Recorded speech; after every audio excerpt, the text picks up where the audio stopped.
सबसे पहले आप दर्शकों को यह बताइए कि 2019 में जब मुख्तार अंसारी को पंजाब भेजा गया तो यूपी में आप ही की तो सरकार थी, तब तो आपने खुद मुख्तार को पंजाब को सौंपा, फिर अब ये पंजाब सरकार के साथ टकराव क्यों है? देखिए, जब वो गए थे उस समय पंजाब से जो भी उनका वारंट आया होगा उसके आधार पर वो गए हैं। और हमारे यहाँ जेल में, चूँकि जेल तो अदालत के अनुसार चलती है, अगर कोई व्यक्ति का वारंट हमारे यहाँ अगर आ गया कि इन्हें जेल में रख लीजिए या किसी को जेल से निकाल दीजिए या कहीं भी प्रदेश या देश में कहीं जाना होता है तो उसका जो एक वारंट आता है उसके आधार पर गए। लेकिन अब जो वहाँ की सरकार कर रही है वो अब विधिसम्मत नहीं है।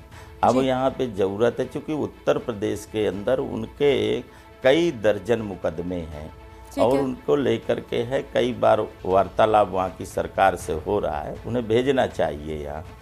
तो आप ये कह रहे हैं कि उत्तर प्रदेश के स्तर पर कोई अनियमितता हुई नहीं है, यहाँ पर कोई गड़बड़ी नहीं हुई, कुल मिलाकर फिर इसे पंजाब का दांव समझा जाए कि पंजाब ने दांव खेला और उस दांव में यूपी सरकार फंस गई, यही हुआ क्या?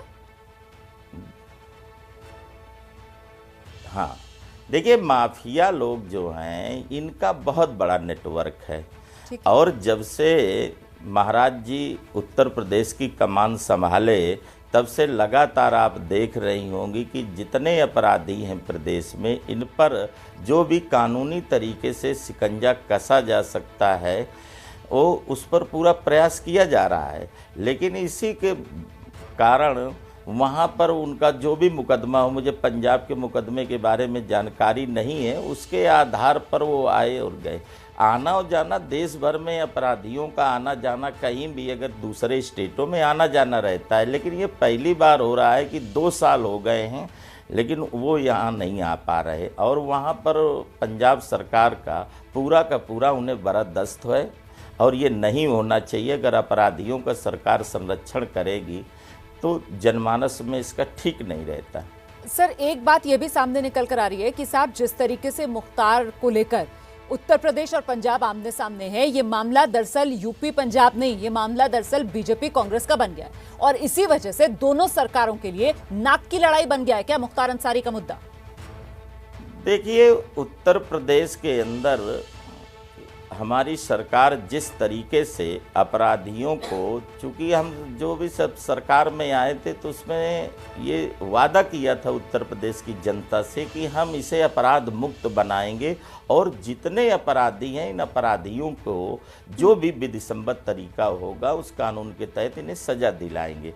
अब सवाल जहाँ मुख्तार अंसारी का है तो वो पंजाब में हैं और पंजाब में कांग्रेस निरंतर उनकी मदद कर रही है और उत्तर प्रदेश के अंदर कांग्रेस के लोग यहाँ बात करते हैं तो ये ठीक नहीं है, उन्हें पंजाब से यहाँ भेज देना चाहिए। नहीं तो क्यों, आपको क्यों लगता है, क्यों आखिरकार पंजाब सरकार बचा रही होगी मुख्तार अंसारी को?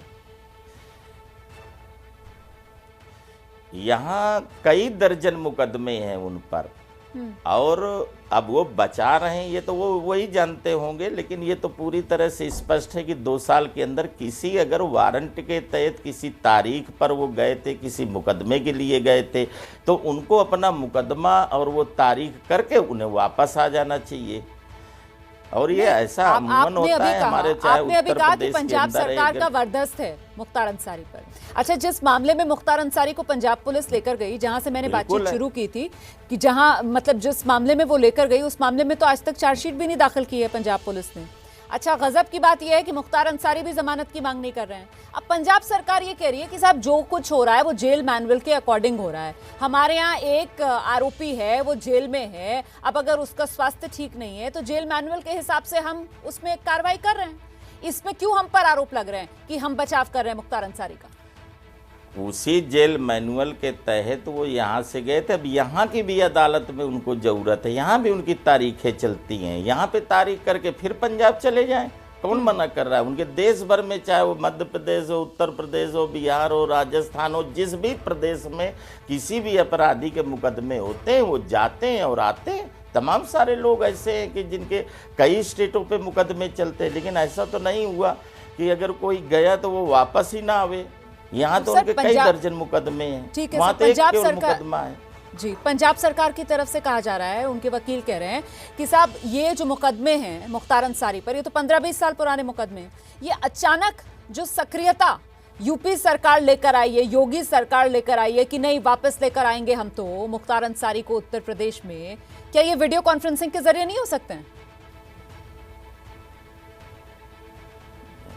इससे पूरी तरह ये स्पष्ट है, कांग्रेस अपराधियों को संरक्षण दे रही है और पूरी तरह से कांग्रेस इस केस में मुख्तार अंसारी का पूरी मदद कर रही है। विधि सम्मत जो भी उनके जेल मैनुअल हो, जो भी है। जय सिंह जी, दरअसल कांग्रेस की तरफ से तो यही कहा जा रहा है कि अगर मामला सिर्फ और सिर्फ न्यायिक जरूरत का होता तो वो तो वीडियो कॉन्फ्रेंसिंग के जरिए भी पेशी हो सकती है। दरअसल न्यायिक जरूरत नहीं है, अगले साल उत्तर प्रदेश में विधानसभा चुनाव है।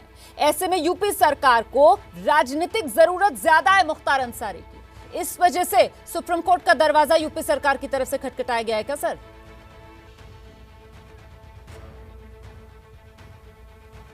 राजनीतिक जरूरत नहीं है। हम लगातार 2017 से जब से सरकार में आए हैं, उत्तर प्रदेश के अंदर जो भी माफिया अपराधी गुंडे हैं जिनसे प्रदेश की जनता को भय व्याप्त है, ऐसे लोगों को कानून के तहत जो भी सजा हो सकती है वो दिलाने के लिए प्रदेश सरकार कटिबद्ध है।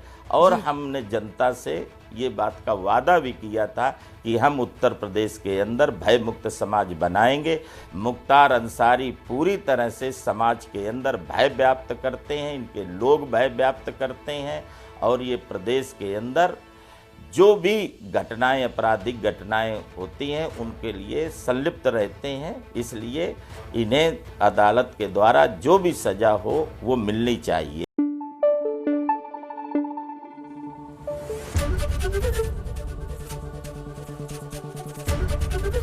एबीपी न्यूज आपको रखे आगे।